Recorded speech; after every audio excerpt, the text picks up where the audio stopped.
how did you fall in love with the music, man? What led you to the music? Um, just like listening to, just constantly listening to rap, and I already knew how to write poems and how to make words rhyme. And then, the more I just kept listening to it, I just felt like, man, I can do that. Or I want to be able to give somebody that feeling that music or that artist gave me. So like when I was in middle school, seventh, eighth grade, I started writing songs, and we used to record on the tape record on the cassette tape. You know what I mean? And just play it back like that. So that was my first way of recording. Then it went up to just regular sound recorder on the old little Microsoft computers. There's any way that I can record myself, I would do it so that I can continue to practice it. Then I just linked up with my boys, man, MC and Perk. We just started making music. In high school, we had put out 2 CDs, 2 albums while we was in high school, or what we thought was albums. You know what I mean? Like 2 projects in high school, and it was pretty dope, man. So we just after we saw that reception from when we put the music out in high school, we was like, dang, we had some people liking that. So I was like, what if we start taking it serious, going to real studios, and just seeing what we really can make? I think we really got the camaraderie and the chemistry and the potential to do it. And it pretty much just went from there, man. Man, that's what's up. That's what's up. So you transitioning from that, you know what I'm saying, to you know what I'm saying, branching out on your own, you know what I'm saying? Like what was that transition like? Um, well, I always been a solo artist, but also, what I mean, making those group albums with my team. But everybody on my team is solo artists too. Got solo projects, and we got projects together.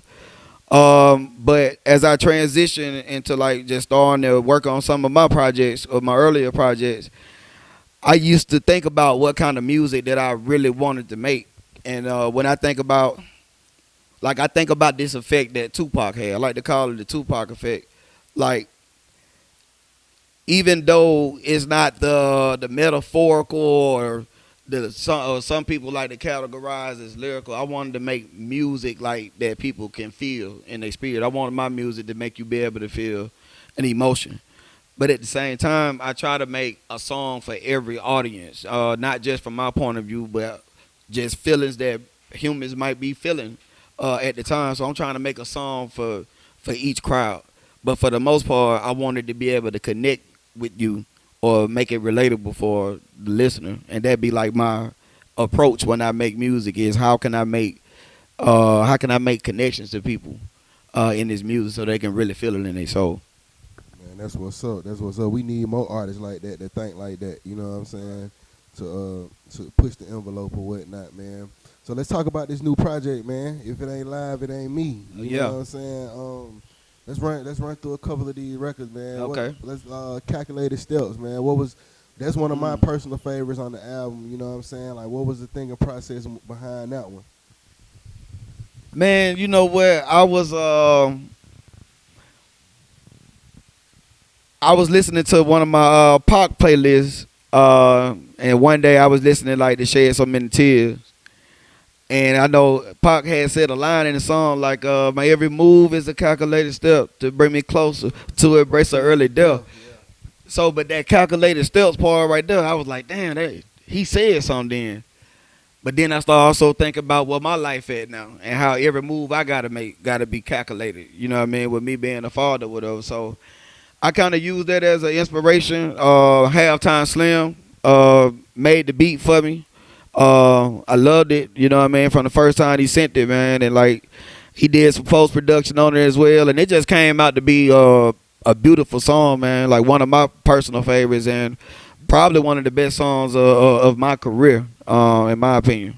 Yeah, that's hard. That's hard, man. Like I told you earlier, man, it's the lie. It's the lie we've been waiting on. You know what I mean? Like for real, for real. Let's talk about Big Homie. I like that one. Oh yeah, oh yeah. Big Homie, man, you shouted out a lot of Selma legends in there. You know what I'm saying? A couple of them. You know what I mean? And just talk about how influential they was to just you watching them and you coming through the ranks. You know what I'm saying?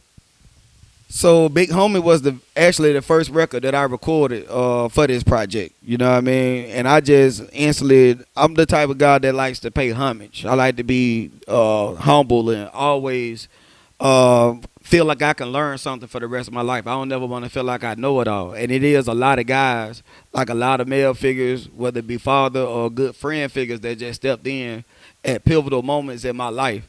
And I was just thankful for some of the stuff that they was able to pour into me.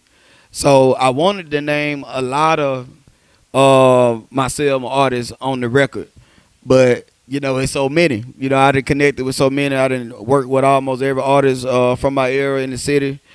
Um, so it's like I wanted to be able to mention a lot of my Selma brothers in music, man. But it just wasn't enough bars for me to get it in there. But definitely, I just wanted to make something that pays that homage to the big brothers, man. And even you, I look at you like a big homie. You know what I'm saying? I feel like it's a lot of things that you did to influence and inspire my grind too, man. So it's for people like you, man, and the real ones that really poured into me.